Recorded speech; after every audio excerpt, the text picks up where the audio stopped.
Olá, eu sou Amanda Verjovski e esse é o WMcast, o seu podcast de comércio exterior desenvolvido pela WM Trading. Hoje nós estamos com um convidado super especial, Matheus Rodrigues, gerente de produtos Latam da Trina Solar. Inclusive, quem nos recebeu numa fábrica da própria Trina na China, em Yanchang, esse ano. Muito bom estar aqui com você, Matheus. Muito obrigada por ter aceitado o nosso convite. Amanda, boa tarde a você. Boa tarde a quem nos acompanha de casa, quem está vendo o podcast depois sendo divulgado também. Prazer enorme estar aqui com vocês. É uma honra, na verdade, estar aqui com vocês. A gente esteve, de fato, nessa fábrica lá na cidade da China, junto com alguns clientes nossos também, e foi ótimo. É maravilhoso para a gente ver o tamanho, né, dessa empresa, o tamanho dos módulos, da produção de fábrica que a gente está produzindo. E nada melhor do que ser convidado para vir falar do que eu amo, do trabalho, do que eu gosto de vir fazer aqui e conversar com vocês. Obrigado. Não, e imagina, quem agradece sou eu.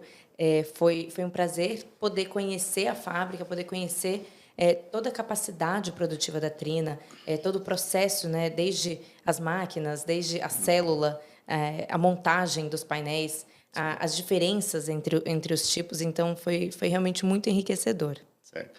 A Trina, o que eu gosto muito de falar? A Trina hoje ela não é uma empresa que está fabricando apenas os módulos, né? Nós temos toda a cadeia produtiva. Então, a gente faz do módulo, nós fazemos a célula, o wafer, o lingote, né? Então, vai toda a cadeia produtiva. E lá a gente pôde ver isso. A gente viu uma fábrica de célula e uma fábrica de módulo juntos. E todas as suas peculiaridades, né? Não é muito simples fazer toda essa linha de produção. Com certeza. E o que me chamou muita atenção na fábrica de vocês foi o nível de automação também, né? Então, a quantidade de pessoas era realmente muito baixa nesse sentido. Principalmente na fábrica de célula. É uma indústria química, né? Então, até tem alguns cuidados em relação a questões laborais que precisam ser tomadas, mas é bem o que você notou. É uma indústria muito automatizada, né? O contato humano é o mínimo possível, né? Até porque isso traz qualidade. Quando a gente fala de uma célula, uma informação que eu gosto sempre de trazer nos treinamentos, quando a gente faz em nossos clientes, em nossos parceiros, é a questão de falar da espessura de uma célula. Uma célula fotovoltaica ela tem uma espessura, vai variar um pouquinho, dependendo da célula, mas vamos pôr ali de 0,12 a 0,14 milímetros. Título de curiosidade, o que isso significa? 0,12, 0,14 milímetros de célula. Uma casca de ovo tem 0,30. Então, eu estou falando algo que é metade de uma casca de ovo. Não pode ser um trabalho manual. Pega daqui e põe ali, pega daqui e põe ali. Claro, ainda mais pela fragilidade, né? Exato. A gente costuma dizer que o painel inteiro ele é muito frágil, ele é muito sensível. E pensando que a gente está tirando isso de uma fábrica na China e colocando numa obra no interior do Brasil, por exemplo, o cuidado e o planejamento tem que ser muito, muito bem feito. Perfeito. Assim, como você bem comentou, o módulo, ele tem toda a sua estrutura, ele tem o vidro termo-endurecido, né? Ele tem o frame, a moldura de alumínio, as outras camadas que servem para trazer essa robustez para o produto, né? Ele tem que ser um produto que vai ficar exposto ao meio ambiente, então ele tem que suportar clima e cargas mecânicas, mas é o que a gente sempre fala, tem que ser trabalhado com muito cuidado, né? Tem que ter uma equipe que vai fazer o translado, o transporte, a logística, desde a nossa fábrica da China até o local da obra, que muitas vezes tem um acesso nem sempre o melhor possível, né? Tem que ter muito cuidado na hora de fazer esse transporte. E como eu te falei, a célula em si, né, fora do módulo, a célula é um material muito sensível. Precisa tomar muito cuidado. E daí vem essa importância da automatização das nossas fábricas. Com certeza. E agora falando um pouquinho da Intersolar, vocês trouxeram uma diferenciação, né, que é na potência de cada módulo. A gente está vendo que ao longo do tempo a gente consegue módulos cada vez entregando uma maior potência, né, em energia produzida. Eu queria que você comentasse um pouquinho sobre isso, sobre o que vocês trouxeram na última Intersolar de 2023 e também comentasse sobre a tecnologia P-Type e N-Type, que vocês batem tanto na tecla, que se diferenciam tanto. Então, eu queria que vocês mencionassem um pouquinho sobre isso. Obrigado pela pergunta. A Intersolar é a maior feira que a gente tem no mercado na América Latina, né? E a Trina sempre esteve muito bem posicionada nesses eventos e demais eventos também da região. Então, sim, nós trouxemos módulos tanto P-Type quanto N-Type para essa feira, mas hoje, falando exclusivamente do N-Type, vou trazer para o N-Type, depois eu volto um pouquinho na questão da diferenciação da tecnologia. Hoje existe muitos fabricantes estão migrando para a tecnologia N-Type e existe uma corrida, de certa forma, em trazer estabilidade para essa tecnologia. Ela já é uma tecnologia testada, estável, e a gente conhece a operação dessa tecnologia, mas trazer estabilidade para as linhas de produção. Né? Qual que é o Power BIM? Quando eu falo Power BIM, só para traduzir para o pessoal que está nos vendo, Power BIM a gente está falando assim, quando a gente olha um datasheet de um módulo, você tem lá um exemplo, 600, 605, 610, 615, etc. Cada uma dessas potências é um Power BIM. Né? Então, qual é o Power BIM mais provável que a gente vai ter? Vai ser o 600, vai ser o 605, vai ser o 610? Qual é a evolução? Porque eles vão evoluindo ao longo do tempo. Então, tudo isso existe uma certa corrida para atingir a maior potência e, consequentemente, a maior eficiência desses produtos. Hoje, a Trina está liderando essa corrida de potências. Né? Então, a gente tem módulos, por exemplo, dois tamanhos de módulos. Um que a gente chama de formato mediano, que falando aqui a nomenclatura técnica do nosso produto é o NEG 19R, né? C.20. Esse módulo está atingindo já potências de 600 ou mais watts. E a gente tem módulos de formato maior, que esse é o nosso querido NEG 21C.20 também. Já está atingindo potências de 700 watts ou mais. Tá? Então, essas potências, em larga escala, somente a Trina possui no momento. E eu queria que você falasse um pouquinho também sobre a diferenciação de cada um dos seus usos, né? A gente viu, assim, existem usinas que têm até usinas que foram feitas mais antigamente, né? Não dá para dizer tanto antigamente no setor solar, né? Mas É um mercado há que algum tá tempo. rápido, né? Então, eu queria que você falasse um pouquinho sobre, na prática, qual que é a diferença de uso dessas potências, como que elas são aplicadas. Então, na WM a gente faz de A a Z, né? Então a gente já viu, a gente trabalha com usinas menores, né? Falando de projetos com usinas maiores. Então eu queria que você falasse sobre a aplicação de cada uma dessas potências dentro desse universo. Perfeito. Então, assim, como que a gente identifica? A aplicação, genuinamente falando, a aplicação, ela, tanto para o mercado residencial, para o mercado de projetos de GD de 1 mega acima, micro e mini geração, né? Usinas de investimento, etc., até usinas utilities centralizada, você pode usar a solução completa, pode ser P-Type ou N-Type. Contudo, o que tem acontecido no mercado nesse momento? A tecnologia ela está migrando de P-Type para N-Type e existe ainda uma diferença de custo. Né? Então, o N-Type, justamente porque ele tem benefícios em relação à sua geração e a sua metodologia de produção é um pouco diferente, ele é levemente, e quando eu falo levemente, é realmente muito sensível a diferença, muito pequena a diferença, mas ele é levemente mais caro. Tá? Devido a isso, quais são os mercados que estão absorvendo primeiro, que estão aceitando primeiro essa tecnologia? São os mercados que podem absorver melhor a geração extra de energia. O que eu quero dizer com isso?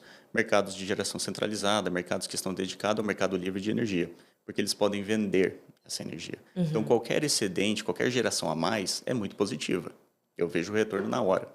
Mercados onde a gente está atrelado a uma tarifa da concessionária, onde o excedente vai virar um crédito, claro que vai vir a consumir essa tecnologia, mas ele ainda não consegue absorver todos os benefícios neste momento, né, nessa nossa conversa. Quem estiver assistindo o podcast depois talvez já esteja numa outra situação, mas neste momento ele não consegue absorver todos os benefícios da tecnologia. Então, por isso, quando a gente fala de tecnologia N-Type, a gente vê uma aceitação de 100% no mercado descentralizada e projetos que estão menores, mas que estão no mercado livre também, muito fácil. E as outras tecnologias, nos outros mercados, a gente ainda vê uma aceitação grande na questão do P-Type. Mas isso logo deve migrar. Uma vez que a tecnologia N-Type tem o mesmo preço da tecnologia P-Type, aí... E você enxerga que isso deve acontecer, assim, com certeza nos próximos anos? Nos próximos meses, eu diria. Então, assim, se a gente pegar alguns estudos de mercado, aqui vou até referenciar alguns institutos de pesquisa, para não ficar só falando em nome da Trina, mas eu tenho, por exemplo, a PV Infolink, eu tenho que faz alguns relatórios de mercado, eu tenho também a PVEL, que faz alguns estudos de mercado, e essas empresas, além de outras, Bloomberg, por exemplo, dizem que essa curva, pelo menos o custo de produção, não o preço, mas o custo de produção dessas duas tecnologias devem ficar equivalentes em torno do terceiro trimestre do ano que vem. Legal. São estimativas. Pode variar um pouco, pode ser o segundo, pode ser o quarto, claro. mas por ali. E dando um passinho atrás, eu queria que você explorasse a principal diferença entre essas duas tecnologias. Ok. Bom, falando em benefício, né, para quem não está ouvindo, para quem não está escutando agora este podcast, vamos falar do benefício do N-Type comparado ao P-Type. É muito importante agora quebrar o N-Type em tecnologia. Eu tenho o N-Type de dois tipos, o N-Type TOPCon e o N-Type HJT, que a gente chama muito comumente de heterojunção. E no P-Type, a tecnologia que é dominante é a tecnologia PERC. Né? Não vou entrar no detalhe técnico, que é cada uma, mas só para explicar o benefício. Quando a gente compara N-Type com P-Type, são 4 os grandes benefícios. E eu posso listar aqui maior eficiência, então vai entregar mais energia, na mesma área, com o mesmo tamanho de módulo, se entrega mais energia, mais potência, maior bifacialidade, principalmente para esses projetos que são em solo, né? Muitos deles utilizam estruturas seguidoras, por exemplo, a parte de trás do módulo vai gerar mais energia. É um grande benefício, no Com fim das certeza. contas. Perda térmica é menor. E a gente está falando de um país com clima tropical, né? E a gente sabe que existe uma faixa ideal para os projetos, principalmente descentralizada, e também, muitas vezes, os projetos de GD, mas existe uma faixa ideal onde você tem mais radiação e, consequentemente, tem mais temperatura. Então, ter uma perda térmica menor se torna mais interessante. E, por fim, a questão da degradação, que eu acho que torna a comparação... É o grande salto. Eu acho que torna a comparação entre P-Type e N-Type quase que injusta na geração de energia. Porque o N-Type ele vai degradar menos. No primeiro ano, cai de 2% para 1% de degradação. E nos anos 2 até o ano 30, ou até a análise que a empresa estiver fazendo, vai cair de 0,45% para 0,4%. Tá? Então, essa degradação ao longo de 30 anos, ela vira uma conta bem expressiva. Com certeza. Né? E esse é um dos grandes benefícios. Legal. Agora eu queria entrar um pouquinho na parte logística. Perfeito. Então, a gente sabe que o transporte dos módulos sofreu uma mudança, diria que razoavelmente recente, né, eles eram transportados horizontalmente e passaram a ser transportados verticalmente. Isso fez com que a gente conseguisse otimizar a capacidade do container, né? Ou seja, trazer maior número de potência por container. Então, eu queria que você falasse um pouquinho disso, especialmente sobre a estufagem do container, já que muitas, né, acho que 99% dos casos a própria fabricante faz a estufagem. Então, queria que você contasse um pouquinho sobre isso. Obrigado pela pergunta, é ótima, por sinal. Então, o que nós temos hoje? Como eu falei para vocês, 2 produtos da Trina. A gente tem o NEG 19R C.20 e o NEG 21 C.20, os 2 módulos P-Type, N-Type, perdão. Tem sua versão P-Type também. O que eu gosto de comentar? Dependendo das dimensões do módulo, a gente consegue embalar ele na vertical ou na horizontal. Depende do produto e depende das suas dimensões. Então, por exemplo, o nosso módulo de maior potência, os 700 watts, ele vai na vertical. Tá? Essa nova metodologia, justamente porque dessa forma nós conseguimos colocar mais do que 400 kW no container. Tá? O que é muito expressivo. Muito expressivo. É muito expressivo. E a gente sabe que isso vai diluir custo de frete. Com certeza. Até eu aproveito aqui para comentar contigo, porque a gente sabe que isso não só diminui custo de frete, claro, isso é claro, isso vai lá na análise da planilha financeira, né, na análise de TIR, de VPL, mas tem outras vantagens que eu julgo que são um pouco mais subjetivas, talvez um pouco mais intangíveis, né, mas não tão intangíveis. Por exemplo, se a gente tem mais potência por container, são menos containers, o que é menos risco de desembaraço, menos canal amarelo, canal vermelho. E eu sei que vocês na WM, vocês têm quanto? 98%? 98% de parametrização no canal verde. Então, é excelente. E aí a gente também consegue otimizar o recebimento na própria obra, né? Sim. Então, você consegue transportar mais, pagando a mesma coisa e tendo a mesma margem ali o mesmo trabalho, né? Então, isso com certeza é muito relevante. E ainda tem a questão da fragilidade dos módulos, né? O fato deles serem feitos de vidro, o fato deles serem feitos de material que é muito sensível, isso faz também com que a gente tenha que ter um zelo muito grande no seu transporte. A Trina só trabalha com FCL, né, que é o full container. Então, para projetos de GD, a tratativa é um pouquinho diferente. Mas eu queria que você falasse também um pouquinho sobre isso. Perfeito. Como a gente comentou, o módulo, claro, ele é construído para aguentar cargas mecânicas, ele é construído para suportar o clima do local. Mas isso não significa que a gente pode fazer o que a gente quiser com o módulo, né? Tem que ser trabalhado com cuidado, tem que ser trabalhado conhecendo o manual de usuário, né, daquele produto. A gente sabe qual é a carga mecânica que a gente pode aplicar em determinada condição. Se eu usar um clamp assim é tal, se eu usar um parafuso é outro. Então, toda essa parte de transporte precisa se tomar muito cuidado. A gente sabe que isso, principalmente na GD, a questão do transporte rodoviário acaba sendo um risco. É uma problemática, né? Que se você não for muito bem assessorado, aí você pode ter um risco numa operação muito grande. Exato. E depois de você ter esperado tanto tempo no mar, né, para esse container chegar. Para errar ali, né? Exato. E sobre tecnologias, como que você enxerga o futuro? E aí eu gostaria que você entrasse também um pouquinho nas baterias. Okay. Ainda é um universo assim nebuloso, né? Ainda é um universo, eu diria que inviável economicamente, mas eu gostaria que você nos desse um panorama de como que vocês enxergam o futuro da energia solar nesse sentido. Bom, Vou começar pelos módulos e a gente chega até as baterias, né? Falar até um pouco de trackers também. Então, em questão do módulo, a gente vê que a tendência de tecnologia é o que a gente tem falado aqui um pouco mais cedo. Está migrando para o N-Type e está migrando, dentre as duas opções que nós temos majoritariamente no mercado hoje de N-Type, vai para Topcon. A gente está vendo que o maior volume de mercado das grandes fabricantes vai para Topcon. Então, assim, a gente já percebe isso em centralizada, em utility, e logo, logo essa curva deve virar também para os mercados residenciais, comerciais, industriais. Então, essa é a tecnologia quando eu falo de módulo. Quando a gente começa a falar de outras tecnologias, eu só queria ressaltar que a Trina também não é só fabricante de módulo, né? A Trina tem outras unidades de negócio, como Trina Tracker, então nós também fazemos o nosso tracker. Nós temos a Trina Storage, né, onde também fazemos as baterias, e temos também até a Trina Hidrogênio. Tá? Só que essa unidade ainda está mais localizada internamente na China, né? Logo, logo a gente começa a trabalhar ela em outros continentes, mas por enquanto ainda muito atrelada ao continente da Ásia. Quando eu falo de tecnologia de módulo, então estou falando do N-Type Topcon. Quando eu falo de estrutura tracker, a Trina ela possui um tracker que é um tracker monofila, né, 1P. Aí, com isso, a gente já tem alguns benefícios em relação à redução de custo, redução de estaca, redução de tanto parte mecânica de movimentação desse tracker, quanto a parte estrutural, né, de custo de aço também.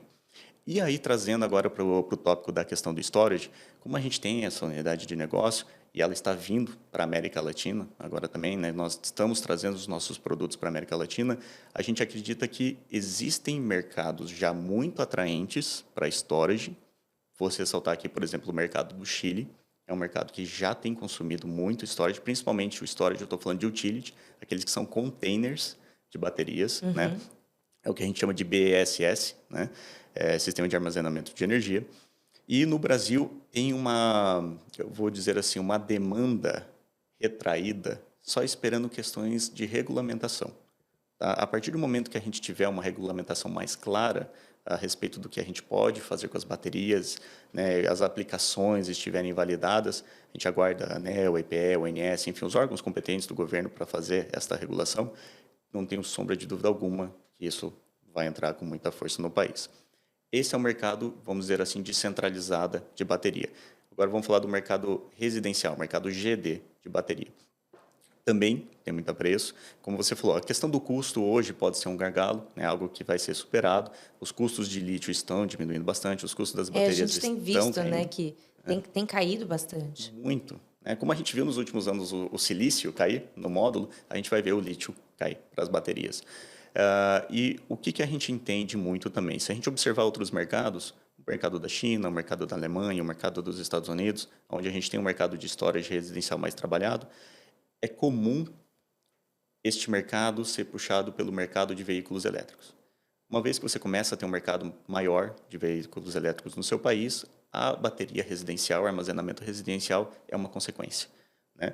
Às vezes acontecem juntos, às vezes acontece um pouco um seguido do outro, né? Mas cada país tem a sua particularidade, mas a gente vê que isso é um puxador dessa tecnologia e a gente viu notícias recentes, né? Uma fábrica sendo construída por grandes fabricantes chinesas de carros elétricos agora, né? Na Bahia, por exemplo, que vai começar. Então, pode ser um puxador de tecnologia. Ótimo, porque assim, tudo isso impulsiona, né, o país. Então, eu enxergo isso assim com bons olhos. Com certeza. Porque aí a gente consegue cada vez mais se desenvolver. Um outro ponto que eu queria falar, e aí é o tema do momento, né? É a polêmica, é com relação aos ex-tarifários. Ok. A gente enxerga uma nebulosidade em torno da manutenção da vigência dos ex-tarifários. E eu queria saber como que vocês veem isso atualmente. E, assim, falando especificamente de módulos, isso ainda não é aplicável para os trackers. Sim. Então, como que vocês têm visto isso, né? Olha, esse é um assunto muito sério para o mercado hoje, tá, Amanda? Eu vejo isso como uma das grandes prioridades que nós, como setor, estamos trabalhando para defender a manutenção desses ex-tarifários. Passar um leve histórico deste ano do que está acontecendo. Até meados de agosto, né, 16 ali de agosto, foi aprovado em 16 e publicado em 18 de agosto, uma nova resolução do GSEX, aprovando algumas alterações na metodologia de como se consegue, se revoga ou se altera um ex-tarifário. Tá? Esta resolução, publicada no dia 18, é a resolução 512. Antes disso, nós tínhamos 2 critérios objetivos para análise e concessão ou não de um ex-tarifário.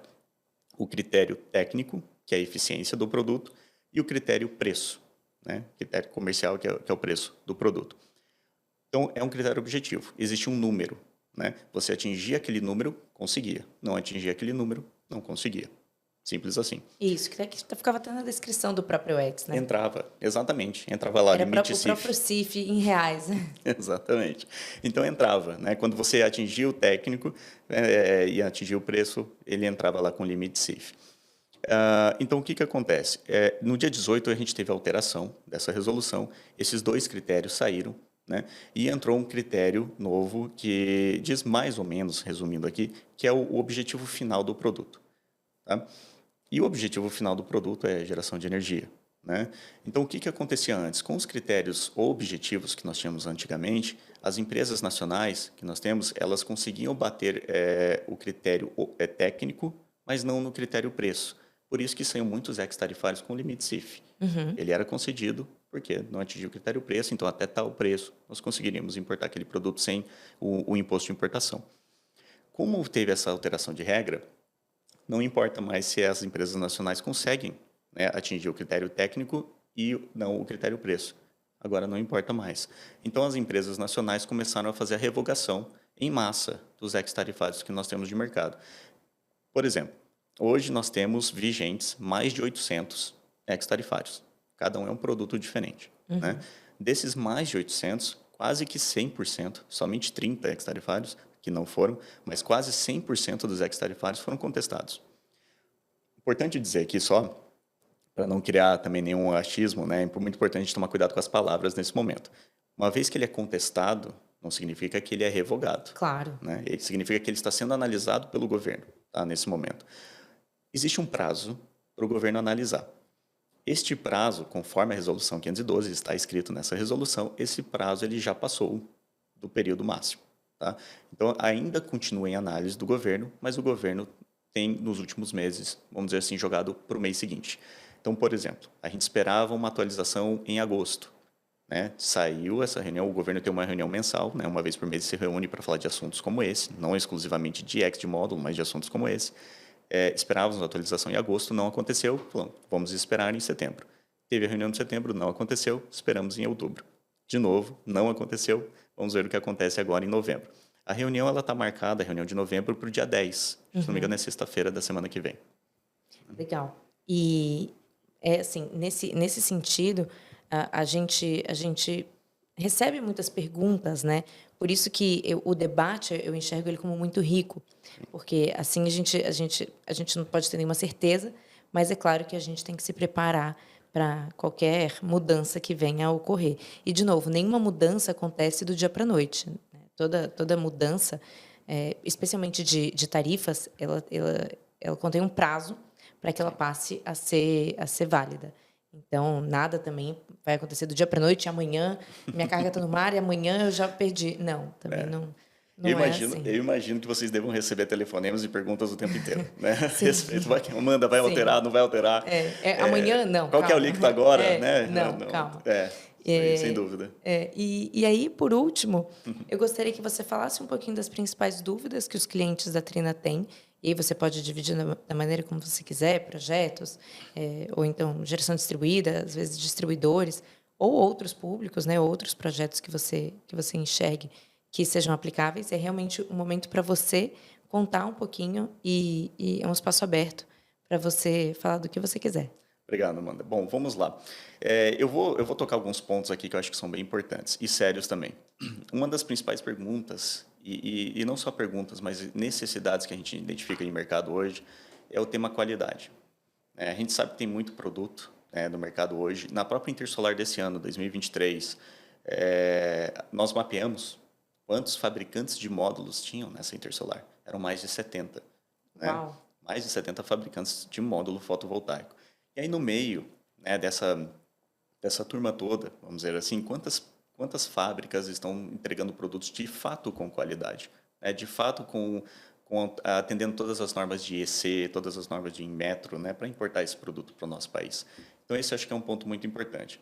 Eu gosto de ressaltar aqui, se eu puder falar o nome também, mas o estudo da Greener, né, que sempre faz os estudos semestrais, né, no nosso país, A gente vê que no último estudo publicado pela Greener, tem lá quais são os motivos de compra de um módulo fotovoltaico na visão do integrador.